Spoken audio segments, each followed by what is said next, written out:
अर्क करा, दशपर्णी अर्क करा, पण आपल्यामध्ये आपण ज्यावेळेस वक्ता सांगते आणि प्रत्यक्षात कृती कोण करून घेते त्याच्यावर जास्त भर दिलेला आपण काय करणार आहोत, दशपर्णी अर्क बनवण्याची पद्धत हे आपल्या ज्या परिसरामध्ये ज्या ज्या गोष्टी भेटते म्हणजे त्याला कुठल्याही जनावरं किंवा कुठलाही माणूस हात लावत नाही अशा प्रकारचे 10 प्रकारचे आपण आपल्या भागात मिळणारे एकदम कमी खर्चामध्ये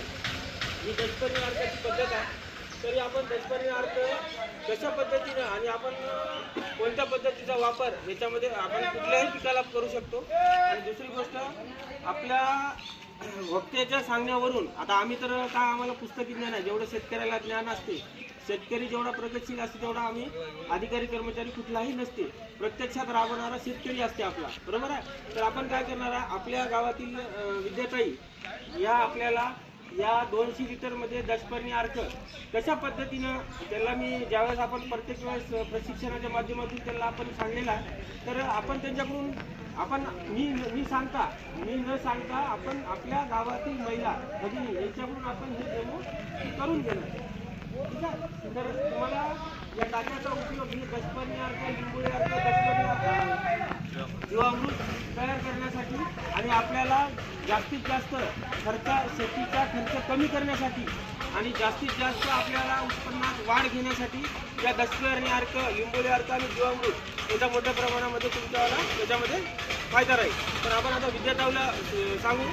की त्यांनी आपल्या जे डेमो आहे या डेमोचा कशा पद्धतीने वापर आणि पिकाला तुम्ही कुठल्याही पिकाला करू शकता असं त्याच्यामध्ये बंधन कुठलंही नाही. आणि आपण ते कशा पद्धतीने तयार करायचं आणि काय काय याच्यात बाबी वापरल्या आणि किती लिटर पाणी आणि किती दिवसापर्यंत ठेवायचं हे आपण त्यांच्याकडूनच ऐकून घेऊ.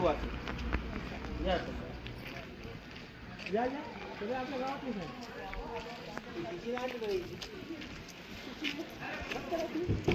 आधी दशपर्णीमधल्या सगळ्या ज्या वनस्पती आहेत त्यांची ओळख करून द्या, हे असं म्हणून, ठीक आहे. नंतर करू आधी या झाडपाल्यांची ओळख करून द्या, ते कशाचं आहे ते कशाचं आहे असं सांगा.